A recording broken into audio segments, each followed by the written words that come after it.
बचपन में दुबली पतली थी, शर्मीली थी, अब शोख और चंचल हो गई हैं। ये तब्दीली कैसे आई? कुछ साल से मुझे पॉलिटिक्स में बहुत इंटरेस्ट हो गया है। क्या आप इमरान खान की सियासत से मुतासर हैं या अपोजिशन की सियासत से? अच्छा, तो आप इमरान खान को चैलेंज करने का इरादा रखती हैं। क्या आप यकीन रखती हैं कि नज़र लगती है?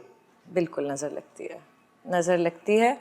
और मैं जब भी घर से निकलती हूँ, ये मेरा एक हमेशा से रूटीन है कि मैं आयतुल कुर्सी पढ़ के, दुरूद शरीफ पढ़ के निकलती हूँ और फूंक लेती हूँ अपने गिर्द हिसार बना के। और फिर मैं क्या आपको भी कभी नजरें बद लगी? नज़र लगती है, कभी अक्सर बीमार पड़ जाते हैं। मुझे चोटें बहुत लगती हैं शूटिंग के दौरान। मेरी कोई शूट मुझे नहीं याद पड़ता ऐसी हो जिसमें मेरे सर पे चोट ना लगी हो या हाथ पे चोट ना लगी हो या मैं ट्रिप ना की हूँ। तो उसे मैं नज़र ही समझती हूँ कि जब सब कुछ अच्छा अच्छा जा रहा होता है, कोई एक ऐसी चीज़ होती है जिसकी वजह से लेकिन नज़र लगती भी है, लेकिन ज़िंदगी का हिस्सा है, ये आगे बढ़ते रहना चाहिए। भूत प्रेत और जिन्नात पर यकीन रखती हैं? नहीं, मुझे डर नहीं लगता भूत प्रेत से। ऑल्दो आई बिलीव कि वो एग्जिस्ट करते हैं, ऐसा नहीं है कि वो नहीं है, बट उनसे हम इंसान से ज़्यादा क्या चीज़ खौफनाक हो सकती है मुझे लेकिन लगता है। छपकली वगैरह से तो डरती होंगी, छपकली, चूहे से। हाँ, कॉकरोच से बहुत डर लगता है, उड़ने वाले कॉकरोच से, क्योंकि वो ऐसा लगता है आके मेरे ऊपर ना बैठ जाए। छिपकली वगैरह जो है वो दीवार पे रहती है तो उससे डर नहीं लगता, घिन आती है, बट डर जो लगता है वो कॉकरोचेस से लगता है। बचपन में दुबली पतली थी, शर्मीली थी, अब शोख और चंचल हो गई हैं। ये तब्दीली कैसे आई? मुझे लगता है मैं रिवर्स में अपनी ज़िंदगी गुजार रही हूँ। लोग बचपन में शरारती होते हैं और बड़े होके थोड़े से संजीदा हो जाते हैं। मैं बचपन में बहुत संजीदा थी और आहिस्ता आहिस्ता अपनी मैंने शाइनेस पे ओवरकम किया। बहुत मैं वो कैसे? वो ऐसे कि मैं ऑब्जर्वर हूँ। मैं कहीं भी बैठी होती हूँ, मैं बहुत बातूनी वैसे भी नहीं हूँ। मैं बहुत ज़्यादा ऑब्ज़र्व करती हूँ लोगों को, काम को। मैं सेट पे भी जब होती हूँ, शूटिंग कर रही होती हूँ, तो मैं ऐसा नहीं कि मैं सीन करके कमरे में बैठ गई जाके, ऐसा नहीं है। मैं डायरेक्टर की चेयर के बराबर में बैठती हूँ। मैं देखती हूँ कि लाइट वाला लाइट कैसे कर रहा है, फ्रेमिंग कैसे बन रही है, डायरेक्टर जो है वो इंस्ट्रक्शंस कैसे दे रहा है। मुझे ये पूरा प्रोसेस बड़ा पसंद है और आगे जाके मैंने डायरेक्शन भी करनी है, तो मुझे लगता है कि मैं ऑन सेट जितना सीख सकती हूँ शायद मैं थ्योरी से इतना नहीं सीख सकती। जैसे जैसे मैं कंफर्टेबल हुई काम के साथ, कैमरे के साथ, तो फिर मैंने जो है वो अभी भी, लेकिन मुझे लगता है मैं शरारती नहीं हूँ। 80 की दहाई तक फिल्मी दुनिया में दौड़ रहती थी, नंबर 1 कौन? रीमा, मीरा या कोई और? क्या टीवी की दुनिया में भी और आज की दुनिया में भी ये दौड़ है? मेरे लिए, मेरी नज़र में, मैं खुद अपना कंपटीशन हूँ। अगर मैं ये देखने लग जाऊंगी कि सामने वाला क्या कर रहा है और उसके बारे में सोचूंगी, तो शायद मैं अपने काम पे ध्यान नहीं दे सकूंगी। मुझे ये चीज़ मैटर करती है कि मैं अपने कल से आज बेहतर हूँ। क्या मुझ में कोई इम्प्रूवमेंट आई है? क्या मैं कुछ जो प्रोसेस है, जो लर्निंग प्रोसेस है, उसमें मैं अपने आप को इम्प्रूव करने में, अपने क्राफ्ट को इम्प्रूव करने में ज़्यादा मेहनत करती हूँ, बजाय इसके कि दूसरे क्या कर रहे हैं इसमें देखूँ। हाँ, सब अपनी जगह बहुत अच्छे हैं, मेहनत करते हैं। वो दौर थोड़ा सा मुझे लगता है ऐसा था जहाँ पे इस तरह की कंपटीशन रहा। अब बहुत हेल्दी कंपटीशन है आई थिंक, और सबसे ज़्यादा अगर आप बेहतरीन जवाब दे सकते हैं वो अपने काम के ज़रिए दे सकते हैं। और मैंने हमेशा से अपने काम को अपना कॉलिंग कार्ड समझा है और उसी पे फोकस किया है। माशाल्लाह खूबसूरत हैं और आपको खुश शक्ल ख़वातीन में भी कई नंबर दिए जा चुके हैं दुनिया में। आप ये बताएं कि आपकी कामयाबी में आपकी खूबसूरती का कितना हाथ है और आपकी अच्छी अदाकारी का कितना? आई थिंक खूबसूरती एक बोनस पॉइंट समझ सकते हैं हम उसको, कि इट डज़ हेल्प, बिल्कुल। लेकिन खूबसूरती सब कुछ नहीं है।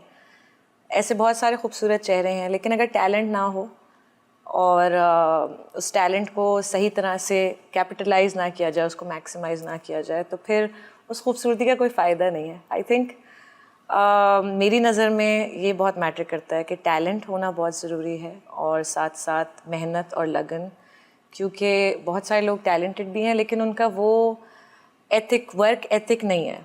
तो I think it's not just beauty but talent and hard work और परसिस्टेंस, कि आप मेहनत करते रहें, लगे रहें, सीखते रहें। और आई थिंक यही एक कामयाबी की अगर रेसिपी समझ लें तो वो यही होती है। आपने बहुत छोटी उम्र में अदाकारी शुरू कर दी, क्या इस वजह से तालीम तो नहीं मुतासर हुई? नहीं, मेरी अम्मी ने, जब मैंने काम शुरू किया एज अ चाइल्ड एक्टर, तो मेरी अम्मी को सबसे ज़्यादा यही फ़िक्र थी कि पढ़ाई नहीं छोड़नी है। तो मैंने बहुत, जब बचपन में काम किया तो बहुत थोड़े थोड़े प्रोजेक्ट्स किए, समर वेकेशंस में काम किया, हॉलीडेज़ के दौरान काम किया। तो मैंने अपनी आर्ट्स में बैचलर्स डिग्री लेके फिर मैंने फुल टाइम काम शुरू किया। एंड अब रिसेंटली कुछ साल से मुझे पॉलिटिक्स में बहुत इंटरेस्ट हो गया है, तो मैं उसे भी as a subject I want to take. क्या आप सियासत में आएंगी? इंशाल्लाह। क्या आप पार्लिमानी सियासत करेंगी या पार्टी सियासत? इरादा मुल्क में बेहतरी लाने का है। अब वो पार्लिमानी तरीके से आती है या अपनी पार्टी बना के आती है, वो फिर वक्त बताएगा। क्या आप इमरान खान की सियासत से मुतासर हैं या अपोजिशन की सियासत से? मैं पीटीआई की सियासत से इसलिए इंस्पायर्ड हूँ क्योंकि उन्होंने काफ़ी तब्दीली भी लाए हैं, साथ साथ एक नई सोच के साथ आए हैं। इमरान खान एक क्रिकेटर थे पहले, तो एक जब क्रिकेटर प्राइम मिनिस्टर बन सकता है तो एक एक्ट्रेस प्राइम मिनिस्टर क्यों नहीं बन सकती?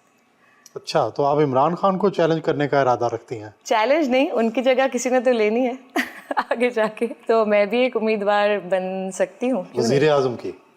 बिल्कुल। आपकी फिल्म पंजाब नहीं जाऊंगी को काफ़ी पजीराई मिली।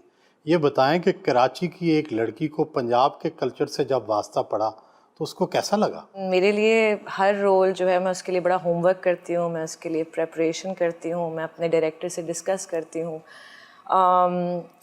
मैं चाहती हूँ, कोशिश मेरी ये होती है, चाहे पंजाब नहीं जाऊँगी हो या लॉर्ड वेडिंग हो या एक्टर इन लॉ हो, जिसमें मैंने एक पारसी जर्नलिस्ट का रोल प्ले किया था, उसमें मैंने अपने लहजे पे काम किया, उस पर मैंने उसकी लुक पे काम किया।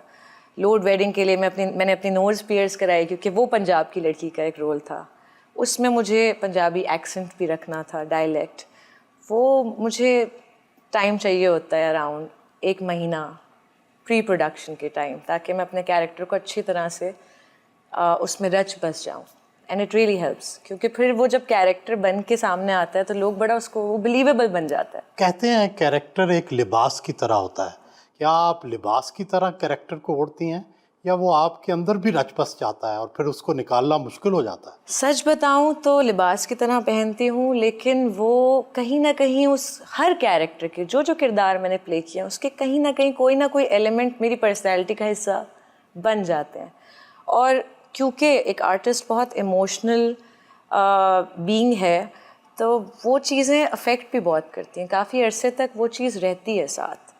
लेकिन फिर जाहिर है एज एन एक्टर मैंने ये भी अपने आप में, मैं अपने आप को कमेलियन कहती हूँ, मैं हर रूप में ख़ुद को ढाल लेती हूँ और अपने आप को एडजस्ट कर लेती हूँ। तो कुछ एलिमेंट्स रह जाते हैं, लेकिन पूरी तरह से मेरी अपनी पर्सनैलिटी बहुत स्ट्रॉन्ग है, तो वो ज़्यादा इन्फ्लुएंस नहीं होती। मैं कोशिश करती हूँ कि मैं जो अच्छी चीज़ें, अच्छे एलिमेंट्स हैं अपने कैरेक्टर्स में से, वो अपना लूँ, और जो ऐसी चीज़ें हैं जो कि इमोशनली, बाज़ औक़ात तो छाप भी लग जाती है किसी ख़ास किरदार की, और वो अफराद जो हैं या वो कैरेक्टर जो है या वो जो एक्टर है, वो उस कैरेक्टर से कभी ज़िंदगी भर निकल नहीं पाता। आपके साथ तो नहीं कभी ऐसा हो? नहीं, मैंने कॉन्शियस एफर्ट किया कि मैं जब कोई किरदार करूं, क्योंकि यही होता है, चाहे आप किसी ड्रामे में या फिल्म में कोई एक कैरेक्टर करते हैं, उसी के जैसे बहुत सारे आपको रोल्स ऑफर होने लग जाते हैं। तो मैंने मेक श्योर किया कि मैं फिर एक अगर कोई कैरेक्टर कर लिया है तो उस जैसा कैरेक्टर अगला ना हो, क्योंकि मोनोटनी मुझे बिल्कुल नहीं पसंद, मैं खुद बहुत जल्दी बोर हो जाती हूँ। और अगर मुझे कैरेक्टर्स करनी है तो इतने सारे कैरेक्टर्स में से मैं रिपीट करने का कोई सेंस नहीं बनता। मुझे भी एज एन एक्टर जो चीज़ चैलेंज करती है, जो कैरेक्टर मुझे चैलेंज करता है, मैं वो करती हूँ। उसके लिए ज़रूरी है कि मैं हर दफ़ा कुछ नया करूँ, और ऑडियंसेस भी इसीलिए मेरे काम को पसंद करते हैं या मेरे प्रोजेक्ट्स का इंतज़ार करते हैं कि उन्हें पता है कि कुछ नया होगा, पिछले से जो अगला प्रोजेक्ट होगा वो कुछ डिफरेंट होगा। And I think that is very important, एक आर्टिस्ट की ग्रोथ के लिए बहुत इंपॉर्टेंट है, वरना आप एक जगह फंस के रह जाते हैं और टाइप कास्ट हो जाते हैं। इस चीज़ से मैंने हमेशा खुद को दूर रखा।